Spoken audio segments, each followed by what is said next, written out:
he and I like muck around in the longkans to catch fish.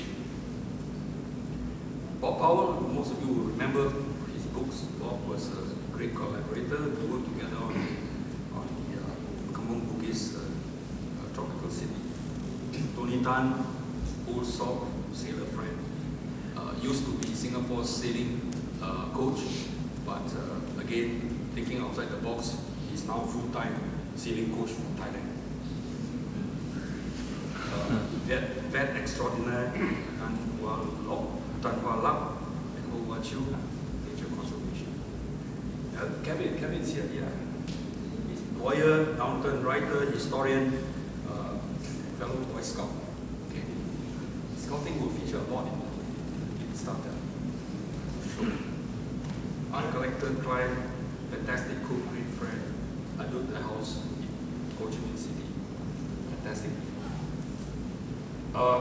Professor of Geography, Rudolf de Koning, who left a very strong impression in me because he studied the Chinese farmers in Singapore. So that was his PhD thesis.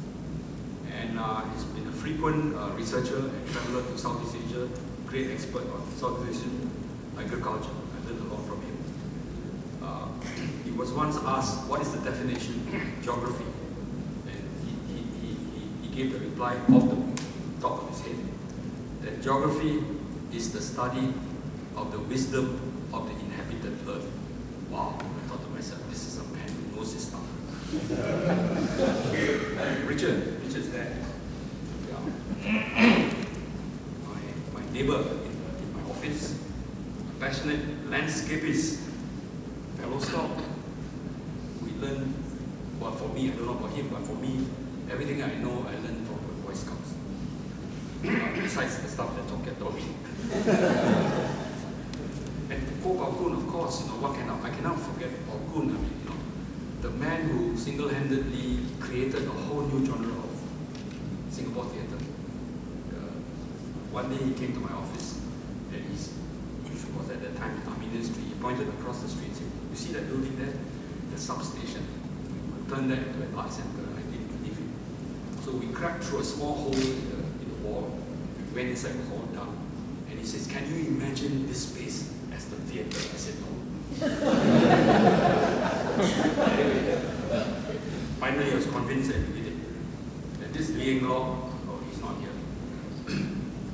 Energy expert. If you want to talk about green architecture, talk to him. Right? He will put you in the right frame of mind with a very dry and wry wit, which doesn't get him very far in Singapore. He's considered by Emery Lovins, who is the guru of sustainable design, as the best mechanical engineer in the world. But in Singapore, we regard him differently.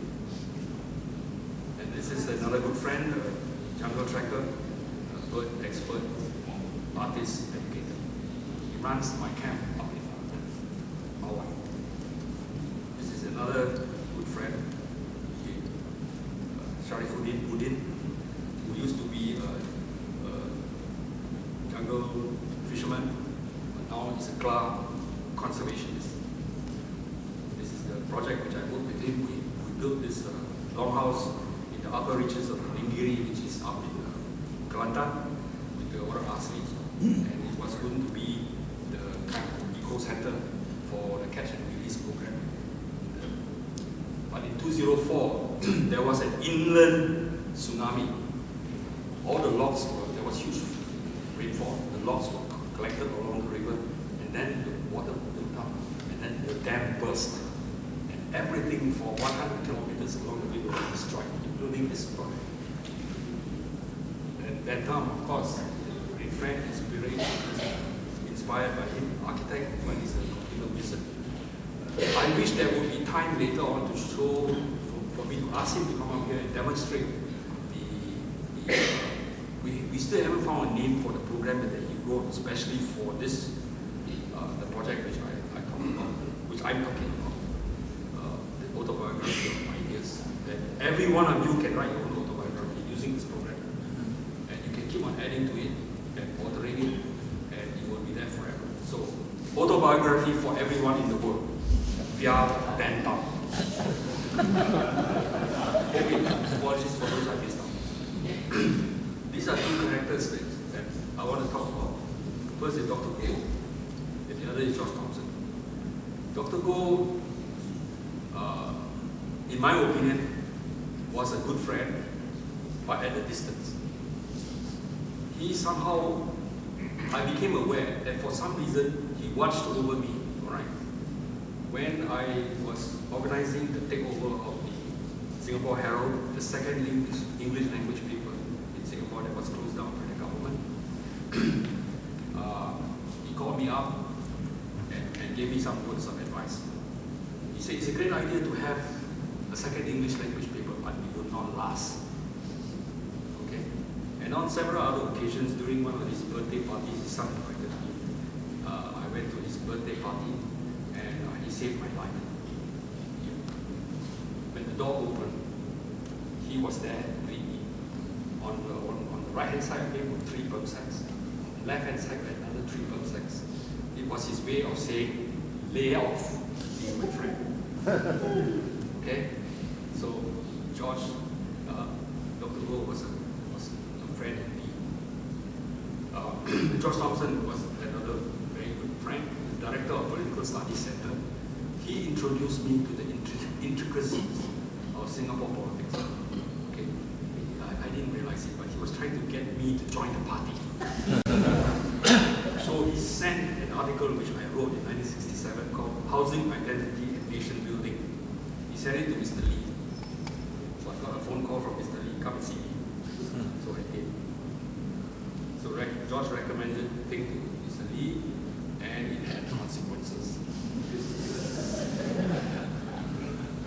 And one consequence was, I realized I need to enlarge my definition of what is architecture. I had to learn to see the big picture, right? Because the man was not only capable of seeing the small picture, he was always seeing the big picture and the small as part of it. The man had an incredible range of perceptions. Okay, I was very impressed. I don't think anybody doubted. Okay, now we're going to come to the current situation. So taking the big picture, what is the big picture? This is the big picture. Joseph Stiglitz basically says, our money system is in a chaos. It's the root cause of the so-called virtual economy. Bankers are just playing with numbers, right? And the consequences are dire. Okay. Now, the consequences of the money game in the world is poverty. Why is there poverty? Poverty is because the money circulation does not get down to the bottom of the pyramid, because the money circulation is completely dominated at the top of the pyramid. And we are the top of the pyramid. Well, slightly below the top of the pyramid. So this discussion, which was held with Surin Matsuwan, the Secretary General of ASEAN, just before he became the Secretary General, in the house of M. Rajaratnam, and Tai Kwan Chung was to address the question that Surin posed. What are we going to do? His question. What are we going to do in Southeast Asia with 400 million poor people? Because if we do not deal with the 400 million poor people, we're going to have trouble. So if you look at Jakarta, look at Bangkok, Bangkok is a classic case, right? Red shirts occupied the city for 2 months, right? 100 people killed. Why? Poverty. Manila, right? A city of 26 million people, surrounded by, what's the middle class of Manila? 3 million, right? With 3 million people living in Makati, the luxurious areas which are what the architects design. Surrounded by 23 million poor people. Formula for disaster. I also went to India to look at the refugees, people who were formerly farmers working in Andhra Pradesh and then migrated over to Goa to try and get jobs in the tourism industry. And the And the story they tell is horrendous, right? 180,000 farmers in India commit suicide every year because they can't pay the debt. They are completely in the hands of moneylenders, right? And in the meantime, our Straits Times and all the international press trumpet the kind of growth rates that's going on in the big cities, right? It's myopic. So what drives development? It's the rapacious appetite for resources created by urban middle class. Us, we are the rapacious appetite for consumption, right?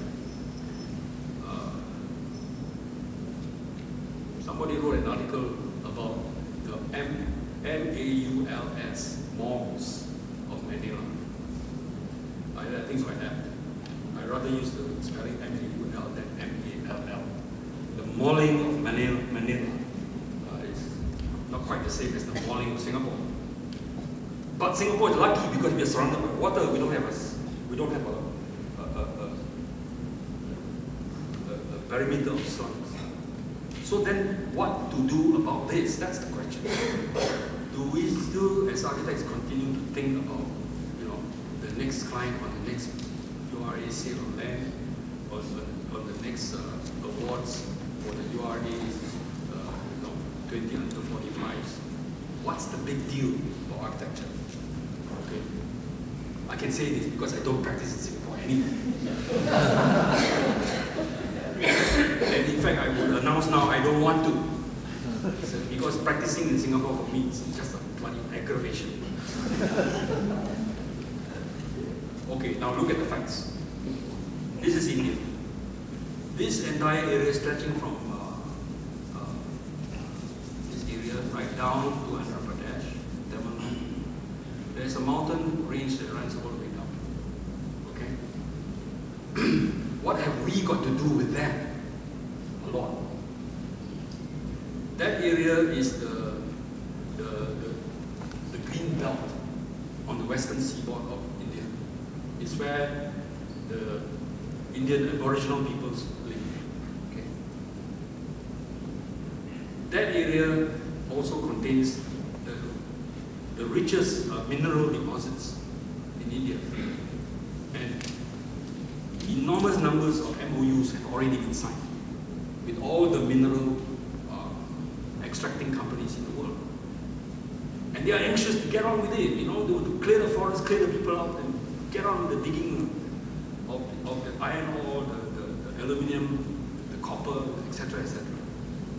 And so it is quite natural that in the last few months, according to Arunjati Roy, who went to live there with the forest people, that 2,000 people were assassinated. Who employed the assassins? I don't know. She has her theories, but there's very hard to get evidence.